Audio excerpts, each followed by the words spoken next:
சிதைவுகள். கிறிஸ்துவுக்குள் பிரியமானவர்களே, வேதாகமத்தின் லட்சியத்தை பின்பற்றாத திருமணங்களை பற்றி நாம் அனைவரும் சிந்திக்கலாம். ஆண்கள் தங்கள் மனைவிகளை துஷ்பிரயோகம் செய்யும் கொடூரமான நிகழ்வுகளை நாங்கள் கேள்விப்பட்டிருக்கிறோம். ஆண்கள் செயலற்றவர்களாக இருப்பது, பெண்கள் தங்கள் கணவரை குறைத்து மதிப்பிடுவது அல்லது ஆதிக்கம் செலுத்துவது அல்லது அதிகப்படியாக செயலற்றவர்களாக இருப்பது மற்றும் ஒருபோதும் பேசாதிருப்பது போன்ற வியத்தகு சூழ்நிலைகள் உள்ளன. சகோதரி நான்சி சொல்கிறார்கள், இந்த சூழ்நிலைகள் எதுவும் கடவுளின் திட்டத்தை பிரதிபலிக்கவில்லை என்பதை நாம் புரிந்து கொள்ள வேண்டும். அவை அவர் வகுத்த திட்டத்தின் சிதைவுகள். தங்கள் மனைவிகளுக்காக அன்பு செலுத்தவும் தியாகம் செய்யவும் ஆண்களை அழைக்கும் கடவுள் ஆண்கள் தவறாக அல்லது ஆதிக்கம் செலுத்துவதை விரும்பவில்லை.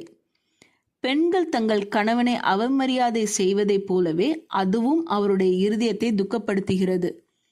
புத்திசாலித்தனம், பரிசுகள் மற்றும் திறன்களை கொடுத்த கடவுள் ஆண்களோ பெண்களோ செயலற்றவர்களாக இருப்பதை விரும்பவில்லை.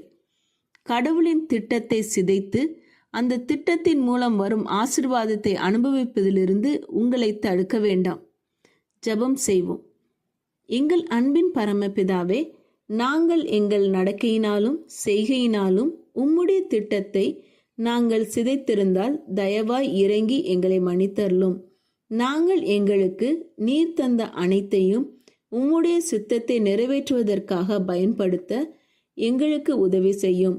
உம்முடைய சித்தத்தை நிறைவேற்றி அதன் மூலம் உம்முடைய ஆசீர்வாதத்தை நாங்கள் பெற்றுக்கொள்ள எங்களை பலப்படுத்தி வழிநடத்தும். இயேசுவின் மூலம் ஜெபிக்கிறோம் பரமபிதாவே, ஆமீன். இந்த மெசேஜ் 31 மே 2022 நான்சி டிமாஸ் வால்கமோத் அவர்களின் இயேசுவை தேடி என்ற புரோகிராமிலிருந்து எடுக்கப்பட்டது. கர்த்தர் உங்களை ஆசீர்வதிப்பாராக.